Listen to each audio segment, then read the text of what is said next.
375۔ موسیٰ بن عقبہ نے بیان کیا، کہا کہ مجھ سے خالد بن سعید بن عاص کی صاحبزادی خالد نے بیان کیا، انہوں نے نبی کریم صلی اللہ علیہ وسلم کو قبر کے عذاب سے پناہ مانگتے سنا۔ صحیح بخاری حدیث نمبر 1376۔ یحییٰ بن ابی کثیر نے بیان کیا، ان سے ابو سلمہ نے اور ان سے ابو ہریرہ رضی اللہ عنہ نے بیان کیا کہ رسول اللہ صلی اللہ علیہ وسلم اس طرح دعا کرتے تھے: اے اللہ، میں قبر کے عذاب سے تیری پناہ چاہتا ہوں، اور دوزخ کے عذاب سے، اور زندگی اور موت کی آزمائشوں سے، اور کان دجال کی بلا سے تیری پناہ چاہتا ہوں۔ صحیح بخاری حدیث نمبر 1377۔ جریر نے بیان کیا، ان سے اعمش نے، ان سے مجاہد نے، ان سے طاؤس نے کہ ابن عباس رضی اللہ عنہ نے بیان کیا کہ رسول اللہ صلی اللہ علیہ وسلم کا گزر 2 قبروں پر ہوا۔ آپ صلی اللہ علیہ وسلم نے فرمایا کہ ان دونوں کے مردوں پر عذاب ہو رہا ہے، اور یہ بھی نہیں کہ کسی بڑی اہم بات پر ہو رہا ہے۔ پھر آپ صلی اللہ علیہ وسلم نے فرمایا کہ ہاں، ان میں ایک شخص تو چغل خوری کیا کرتا تھا، اور دوسرا پیشاب سے بچنے کے لیے احتیاط نہیں کرتا تھا۔ ابن عباس رضی اللہ عنہ نے بیان کیا کہ پھر آپ صلی اللہ علیہ وسلم نے ایک ہری ٹہنی لی اور اس کے 2 ٹکڑے کر کے دونوں کی قبروں پر گاڑ دیا، اور فرمایا کہ شاید جب تک یہ خشک نہ ہو ان کا عذاب کم ہو جائے۔ صحیح بخاری حدیث نمبر 1378۔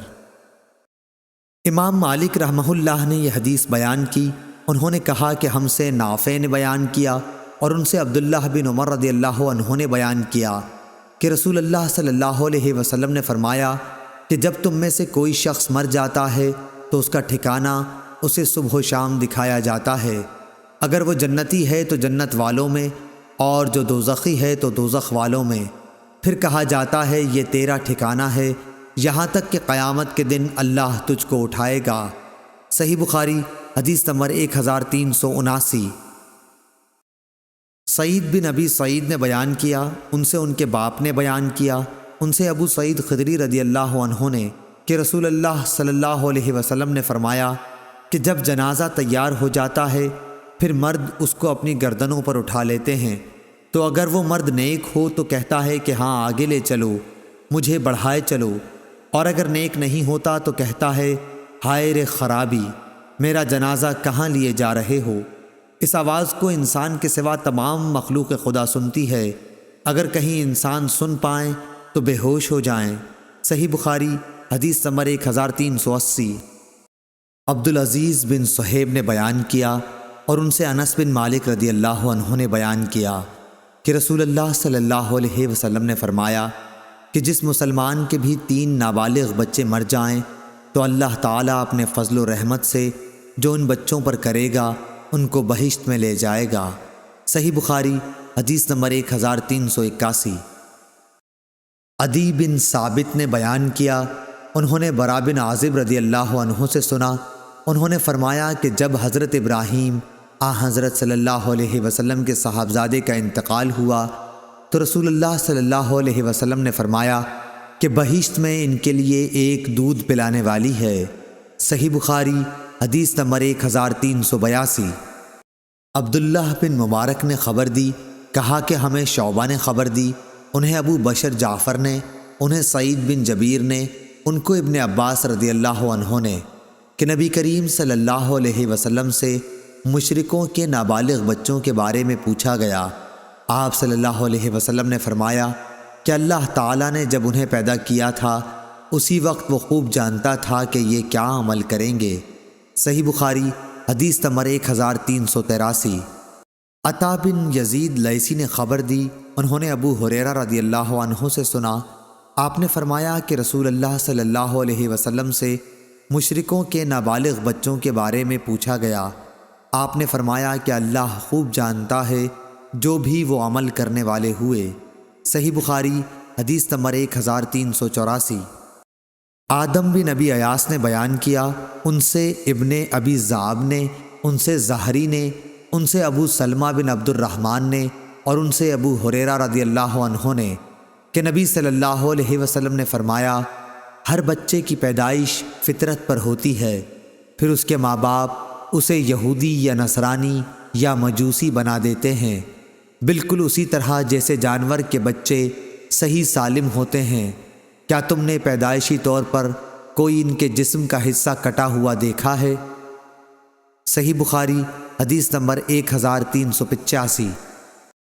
ابو رجاء عمران بن تمیم نے بیان کیا اور ان سے سمرہ بن جندب رضی اللہ عنہ نے کہ نبی کریم صلی اللہ علیہ وسلم نماز فجر پڑھنے کے بعد عموماً ہماری طرف منہ کر کے بیٹھ جاتے اور پوچھتے کہ آج رات کسی نے کوئی خواب دیکھا ہو تو بیان کرو۔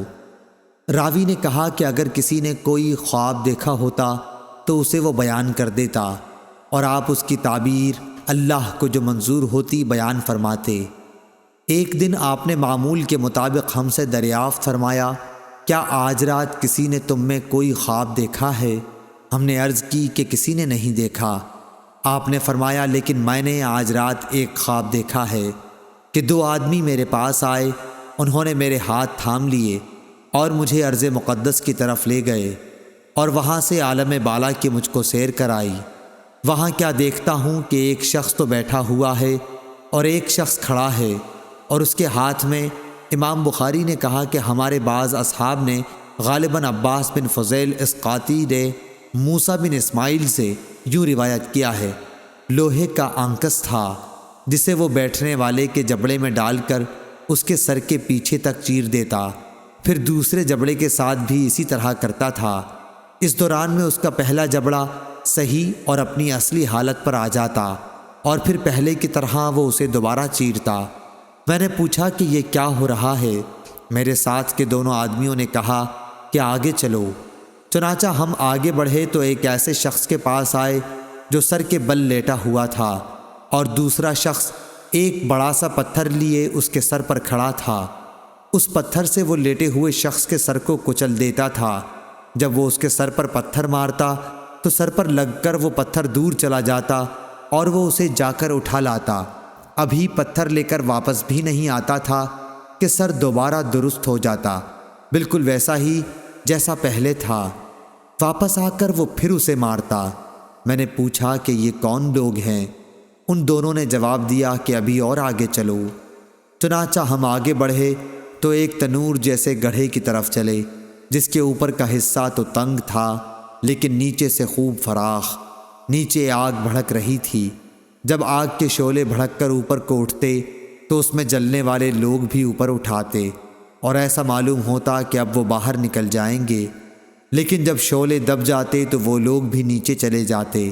اس تنور میں ننگے مرد اور عورتیں تھیں۔ میں نے اس موقع پر بھی پوچھا کہ یہ کیا ہے، لیکن اس مرتبہ بھی جواب یہی ملا۔ کہا کہ ابھی اور آگے چلو۔ ہم آگے چلے۔ اب ہم خون کی ایک نہر کے اوپر تھے۔ نہر کے اندر ایک شخص کھڑا تھا اور اس کے بیچ میں یزید بن ہارون اور وہب بن جریر نے جریر بن حازم کے واسطے سے واسطہ نہر کے بجائے شط النہر، نہر کے کنارے کے الفاظ نقل کیے ہیں۔ ایک شخص تھا جس کے سامنے پتھر رکھا ہوا تھا۔ نہر کا آدمی جب باہر نکلنا چاہتا تو پتھر والا شخص اس کے منہ پر اتنی زور سے پتھر مارتا کہ وہ اپنی پہلی جگہ پر چلا جاتا، اور اسی طرح جب بھی وہ نکلنے کی کوشش کرتا وہ شخص اس کے منہ پر پتھر اتنی ہی زور سے پھر مارتا کہ وہ اپنی اصلی جگہ پر نہر میں چلا جاتا۔ میں نے پوچھا یہ کیا ہو رہا ہے؟ انہوں نے جواب دیا کہ ابھی اور آگے چلو۔ چنانچہ ہم اور آگے بڑھے اور ایک ہرے بھرے باغ میں آئے جس میں ایک بہت بڑا درخت تھا۔ اس درخت کی جڑ میں ایک بڑی عمر والے بزرگ بیٹھے ہوئے تھے اور ان کے ساتھ کچھ بچے بھی بیٹھے ہوئے تھے۔ درخت سے قریب ہی ایک شخص اپنے آگے آگ سلگا رہا تھا۔ وہ میرے دونوں ساتھی مجھے لے کر اس درخت پر چڑھے۔ اس طرح وہ مجھے ایک ایسے گھر میں اندر لے گئے کہ اس سے زیادہ حسین و خوبصورت اور بابرکت گھر میں نے کبھی نہیں دیکھا تھا۔ اس گھر میں بوڑھے، جوان، عورتیں اور بچے سبھی قسم کے لوگ تھے۔ میرے ساتھی مجھے اس گھر سے نکال کر پھر ایک اور درخت پر چڑھا کر مجھے ایک اور دوسرے گھر میں لے گئے جو نہایت خوبصورت اور بہتر تھا۔ اس میں بھی بہت سے بوڑھے اور جوان تھے۔ میں نے اپنے ساتھیوں سے کہا، تم لوگوں نے مجھے رات بھر خوب سیر کرائی، کیا جو کچھ میں نے دیکھا اس کی تفصیل بھی کچھ بتلاؤ گے؟ انہوں نے کہا ہاں، وہ جو تم نے دیکھا تھا اس آدمی کا جبڑا لوہے کے آنکس سے پھاڑا جا رہا تھا تو وہ جھوٹا آدمی تھا جو جھوٹی باتیں بیان کیا کرتا تھا۔ اس سے وہ جھوٹی باتیں دوسرے لوگ سنتے، اس طرح ایک جھوٹی بات دور دور تک پھیل جایا کرتی تھی۔ اسے قیامت تک یہی عذاب ہوتا رہے گا۔ جس شخص کو تم نے دیکھا کہ اس کا سر کچلا جا رہا تھا تو وہ ایک ایسا انسان تھا جسے اللہ تعالیٰ نے قرآن کا علم دیا تھا، لیکن وہ رات کو پڑا سوتا رہتا اور دن میں اس پر عمل نہیں کرتا تھا۔ اسے بھی یہ عذاب قیامت تک ہوتا رہے گا۔ اور جنہیں تم نے تنور میں دیکھا تو وہ زناکار تھے، اور جس کو تم نے نہر میں دیکھا وہ سود خور تھا، اور وہ بزرگ جو درخت کی جڑ میں بیٹھے ہوئے تھے وہ ابراہیم علیہ السلام تھے، اور ان کے ارد گرد والے بچے لوگوں کی نابالغ اولاد تھی۔ اور جو شخص آگ جلا رہا تھا وہ دوزخ کا داروغہ تھا، اور وہ گھر جس میں تم پہلے داخل ہوئے جنت میں عام مومنوں کا گھر تھا، اور یہ گھر جس میں تم اب کھڑے ہو یہ شہداء کا گھر ہے، اور میں جبرائیل ہوں اور یہ میرے ساتھ میکائیل ہیں۔ اچھا اب اپنا سر اٹھاؤ۔ میں نے جو سر اٹھایا تو کیا دیکھتا ہوں کہ میرے اوپر بادل کی طرح کوئی چیز ہے۔ میرے ساتھیوں نے کہا کہ یہ تمہارا مکان ہے۔ اس پر میں نے کہا کہ پھر مجھے اپنے مکان میں جانے دو۔ انہوں نے کہا کہ ابھی تمہاری عمر باقی ہے جو تم نے پوری نہیں کی، اگر آپ وہ پوری کر لیتے تو اپنے مکان میں آ جاتے۔ صحیح بخاری حدیث نمبر 1386۔ وہیب بن خالد نے بیان کیا، ان سے ہشام بن عروہ نے، ان سے ان کے باپ نے، اور ان سے حضرت عائشہ رضی اللہ عنہا نے کہ میں والد ماجد حضرت ابو بکر رضی اللہ عنہ کی خدمت میں ان کی مرض الموت میں حاضر ہوئی تو آپ نے پوچھا کہ نبی کریم صلی اللہ علیہ وسلم کو تم لوگوں نے کتنے کپڑوں کا کفن دیا تھا؟ حضرت عائشہ رضی اللہ عنہا نے جواب دیا کہ 3 سفید دھلے ہوئے کپڑوں کا۔ آپ کو کفن میں قمیص اور عمامہ نہیں دیا گیا تھا۔ اور ابو بکر رضی اللہ عنہ نے ان سے یہ بھی پوچھا کہ آپ کی وفات کس دن ہوئی تھی؟ انہوں نے جواب دیا کہ پیر کے دن۔ پھر پوچھا کہ آج کون سا دن ہے؟ انہوں نے کہا کہ آج پیر کا دن ہے۔ آپ نے فرمایا کہ پھر مجھے بھی امید ہے کہ اب سے رات تک میں بھی رخصت ہو جاؤں گا۔ اس کے بعد آپ نے اپنا کپڑا دیکھا جسے مرض کے دوران میں آپ پہن رہے تھے۔ اس کپڑے پر زعفران کا دھبا لگا ہوا تھا۔ آپ نے فرمایا میرے اس کپڑے کو دھو لینا اور اس کے ساتھ 2 اور ملا لینا، پھر مجھے کفن انہی کا دینا۔ میں نے کہا کہ یہ تو پرانا ہے۔ فرمایا کہ زندہ آدمی نئے کا مردے سے زیادہ مستحق ہے، یہ تو پیپ اور خون کی نظر ہو جائے گا۔ پھر منگل کی رات کا کچھ حصہ گزرنے پر آپ کا انتقال ہوا اور صبح ہونے سے پہلے آپ کو دفن کیا گیا۔ صحیح بخاری حدیث نمبر 1387۔ محمد بن جعفر نے بیان کیا، کہا مجھے ہشام بن عروہ نے خبر دی، انہیں ان کے باپ نے اور انہیں حضرت عائشہ رضی اللہ عنہا نے کہ ایک شخص نے نبی کریم صلی اللہ علیہ وسلم سے پوچھا کہ میری ماں کا اچانک انتقال ہو گیا اور میرا خیال ہے کہ اگر انہیں بات کرنے کا موقع ملتا تو وہ کچھ نہ کچھ خیرات کرتیں۔ اگر میں ان کی طرف سے کچھ خیرات کر دوں تو کیا انہیں اس کا ثواب ملے گا؟ آپ نے فرمایا ہاں ملے گا۔ صحیح بخاری حدیث نمبر 1388۔ سلیمان بن بلال نے بیان کیا اور ان سے ہشام بن عروہ نے۔ دوسری سند امام بخاری نے کہا اور مجھ سے محمد بن حرب نے بیان کیا، کہا ہم سے ابو مروان یحییٰ بن ابی زکریا نے بیان کیا، ان سے ہشام بن عروہ نے، ان سے عروہ بن زبیر نے اور ان سے حضرت عائشہ رضی اللہ عنہا نے کہ رسول اللہ صلی اللہ علیہ وسلم اپنے مرض الوفات میں گویا اجازت لینا چاہتے تھے۔ دریافت فرماتے آج میری باری کن کے یہاں ہے، کل کن کے یہاں ہوگی؟ عائشہ رضی اللہ عنہا کی باری کے دن کے متعلق خیال فرماتے تھے کہ بہت دن بعد آئے گی۔ چنانچہ جب میری باری آئی تو اللہ تعالیٰ نے آپ کی روح اس حال میں قبض کی کہ آپ میرے سینے سے ٹیک لگائے ہوئے تھے اور میرے ہی گھر میں آپ دفن کیے گئے۔ صحیح بخاری حدیث نمبر 1389۔ ابو عوانہ نے بیان کیا، ان سے ہلال بن حمید نے، ان سے عروہ نے اور ان سے ام المومنین حضرت عائشہ رضی اللہ عنہا نے کہ نبی کریم صلی اللہ علیہ وسلم نے اپنے اس مرض کے موقع پر فرمایا تھا جس سے آپ جانبر نہ ہو سکے تھے کہ اللہ تعالیٰ کی یہود و نصارہ پر لعنت ہو، انہوں نے اپنے انبیاء کی قبروں کو مساجد بنا لیا۔ اگر یہ ڈر نہ ہوتا تو آپ کی قبر بھی کھلی رہنے دی جاتی کہ کہیں اسے بھی لوگ سجدہ گاہ نہ بنا لیں۔ اور ہلال سے روایت ہے کہ عروہ بن زبیر نے میری کنیت ابو ایوانہ یعنی ایوانہ کے والد رکھ دی تھی، ورنہ میرے کوئی اولاد نہ تھی۔ ہم سے محمد نے بیان کیا، کہا کہ ہمیں عبداللہ نے خبر دی، کہا کہ ہمیں ابو بکر بن عیاش نے خبر دی، اور ان سے سفیان تمار نے بیان کیا کہ انہوں نے نبی کریم صلی اللہ علیہ وسلم کی قبر مبارک دیکھی ہے جو کوہان نما ہے۔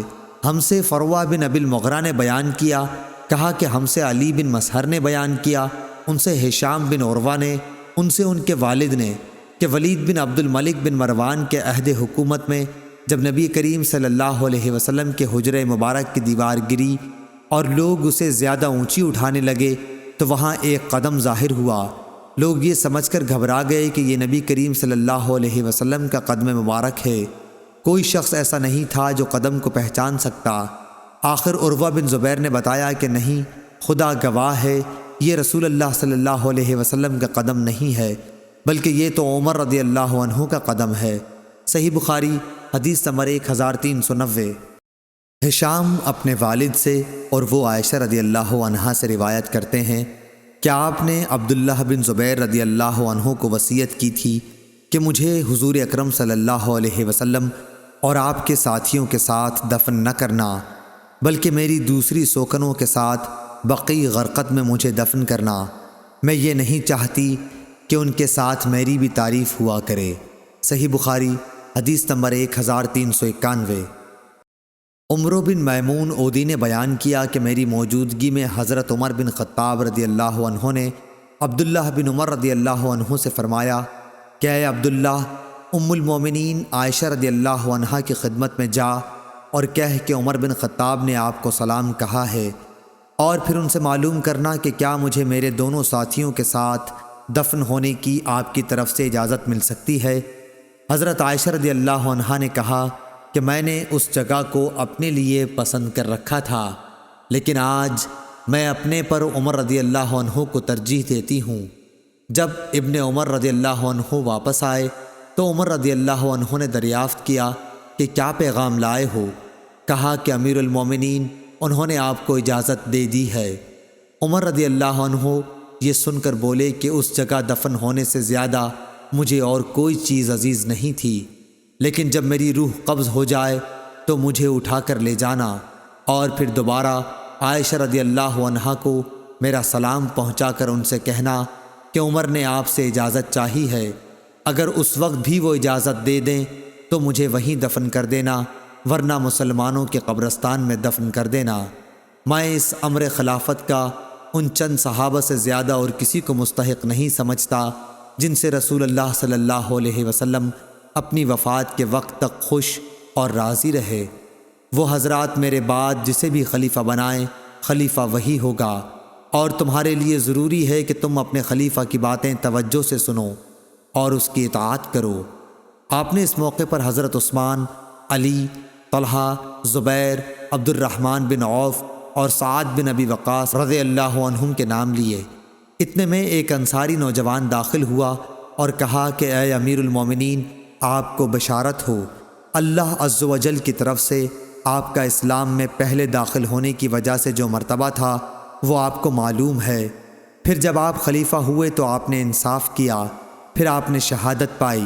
حضرت عمر رضی اللہ عنہ بولے، میرے بھائی کے بیٹے، کاش ان کی وجہ سے میں برابر چھوٹ جاؤں، نہ مجھے کوئی عذاب ہو اور نہ کوئی ثواب۔